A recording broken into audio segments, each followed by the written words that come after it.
BNP ক্ষমতায় আসুক, অনেকেই এটা চায় না। আমরা চাই না বিএনপি ক্ষমতায় আসুক, আর আওয়ামী লীগের থেকে আর ভয়ঙ্কর হবে ক্ষমতায় আসলে। এদেশের সরকার হিসাবে জনগণ জামাতকে দেখতে চায়। বাংলাদেশ সর্ব ইসলামের আইন, এটাই শেষ কথা। ধরে রাখেন ফেব্রুয়ারিতে নির্বাচন হবে না। অন্তর্বর্তী সরকার যেই প্রতিশ্রুতি দিয়ে, যেই শহীদের রক্তের উপর দিয়ে প্রতিষ্ঠিত হয়েছে, সেই প্রতিশ্রুতি আদায় না করে এই সরকার যেতে পারবে না। জামায়াতের ক্ষমতা নাকি এখন অনেক উপরে। বাংলাদেশে জামাতের পাওয়ার এখনো অনেক বেশি। আওয়ামী লীগের সকল কর্মীরা নাকি বিএনপির মধ্যে ঢুকে যাচ্ছে। আওয়ামী লীগের যে চ্যাপ্টার আছে সব বিএনপির ভিতরে। আপনি আমার ছায়া দিবেন, আপনার আমি ছায়া দেবো, এটাই তো দেশ। দ্বিতীয় স্বাধীনতা বলে কিছু নাই। দ্বিতীয় স্বাধীনতা বলে কিছু নাই। সন্তানের জন্ম তারিখ দুইটা হয় না, একটাই হয়। জামায়াত ইসলামের সাথে যারা সংযুক্ত আছেন তাদের কপালে শনি আছে। জামাত ইসলামকে সাথে নিয়ে যারা এই পর্যন্ত সামনে এগিয়েছে তারাই ধ্বংস হয়েছে, আপনারাও ধ্বংস হবেন। জামায়াত ইসলামী রাজাকার, তারা নাকি জুলাইকে করছে ছারখার।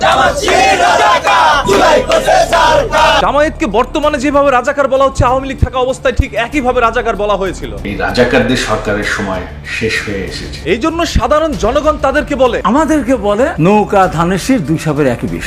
আমাদের নেতা তারেক রহমান বলেছেন, চ্যানেলটাকে এখনই সাবস্ক্রাইব করে রাখেন, কারণ প্রতিদিন সত্য তথ্য আপনি জানতে পারবেন। তো এটাই আমার আহ্বান। বিএনপি যদি নির্বাচনের জন্য রাস্তায় নামে, তাহলে বর্তমানের সরকার আটলান্টিক মহাসাগর দিয়ে দৌড়ে পালাবে। বিএনপি যদি রাস্তায় নামে নির্বাচনের দাবিতে, অন্তর্বর্তীকালীন সরকার 5 ঘন্টার মধ্যে ক্ষমতার মসনদ ছেড়ে আটলান্টিক পাড়ি দিয়ে আমেরিকায় চলে যাবে ভাই। জামায়াত ইসলামের এই দেশে রাজনীতি করার কোনো অধিকার নাই। জামাত ইসলাম তো আমাদের স্বাধীনতা বিরোধী। তারা এখানে কি করে রাজনীতি করার সুযোগ পায়? রাজনীতি করার তাদের এখানে কোনো অধিকার নাই। বিএনপির বিরুদ্ধে অসংখ্য চাঁদাবাজির অভিযোগ। বিএনপি চাঁদাবাজি করতে পারে, চাঁদাবাজি 2-4-5টা হবেই, বহিষ্কারও করতেছে। তবে এই কথা মেনে নেয়নি সাধারণ শিক্ষার্থীরা। বহিষ্কার করা কখনো সমাধান হইতে পারে না, তাকে সর্বোচ্চ শাস্তির আওতায় আনতে হবে। বিএনপি নাকি মনে করছে পুরো দেশই তাদের। বিএনপি মনে করতেছে পুরো দেশ আমার। পাবলিক তো এখন আর বোঝাই নেই। বিএনপি যদি একবার রাস্তায় নামে, তাহলে ডিসেম্বরের মধ্যে নির্বাচন তারা করবে। বিএনপিকে রাস্তায় নামার সুযোগ সৃষ্টির আগেই নির্বাচন দেন। যদি একবার রাস্তায় নেমে পড়ে, প্রমাণ করে ছাড়বো যে ডিসেম্বরে নির্বাচন হবে। এই কথা শুনে একজন রিকশাওয়ালা বলল,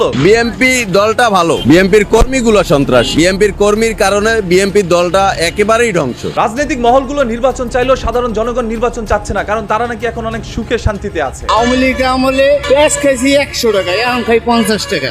এরপর আমরা কেমনে আমাকে সুবিধা দেবে? হাসিনা থাকতে যা শুরু হয়েছিল 1 কেজি পাঙ্গাস মাছ কিন্তু 250 টাকা লাগতো, এখন মনে করেন 160 টাকা 150 টাকা। অনেক সাধারণ জনগণের দাবি জাতীয় নির্বাচন যেন আরো 10 বছর পরে হয়। আমার মতে আগামী জাতীয় যে নির্বাচন, এটা আরো 10 বছর পরে হলে ভালো হয়। তবে বিএনপির অনেক নেতারাই এখনই নির্বাচন চাচ্ছে।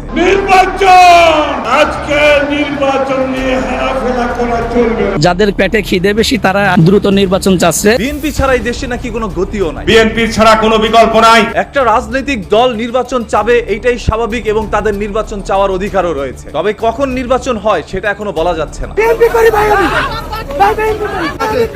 যে লোকটা গতকাল নিজেকে বিএনপি হিসাবে দাবি করলো, সেই লোকটা এখন আবার আমি সরাসরি হয়তো জামাত বা এনসিপি তে যোগ দিব। আমাকে জনগণ চাচ্ছে যে আমি রাষ্ট্রপতি হই। তিনি এক এক সময় নিজের শরীরের রং বদলায়, যার কারণে সাধারণ জনগণ তাকে পাইলেই ভাই আপনারা এদেরকে কিছু বলবেন? জামাই আদর করে। এইভাবে বিএনপির জনপ্রিয়তা নষ্ট করতে চায় জামাত আর এনসিপি। বিএনপির যে জনপ্রিয়তা, এটাকে নস্যাৎ করার জন্য স্বাধীনতা বিরোধী যে জামাত ইসলাম এবং এনসিপি, তারা কিন্তু একই গোত্রে গাথা। আর এরাই এই ষড়যন্ত্র করে বিএনপির জনপ্রিয়তা নষ্ট করার জন্য সর্বোচ্চভাবে চেষ্টা করেছে। তবে অনেকেই আবার বিএনপির পতন চাচ্ছে। বিশ্বের একমাত্র রাজনীতি দল যারা ক্ষমতায় আসার আগেই তাদের দেশে জনগণ তাদের পতন চায়। বিএনপির কিছু নেতাকর্মীরা শপথ করেছে তারা কোনোদিন চাঁদাবাজি করবে না। আমরা শপথ করেছি যে আমরা কেউ কোনো চাঁদাবাজি করব না, দখলবাজি করব না, সন্ত্রাস করব না। জামায়াত ইসলামের আমির নাকি পাগল হয়ে গেছে। এই জামাতের আমির পিআর পদ্ধতি ছাড়া কোনো বাংলাদেশে নির্বাচন হবে না, মনে হচ্ছে যে পাগল হয়ে গেছে। কিছু লোকের একটি স্বপ্ন, বর্তমানে আমার কাছে অতি প্রিয় জিনিস হয়েছে যে আওয়ামী লীগ নিষিদ্ধ করুন। অন্যদিকে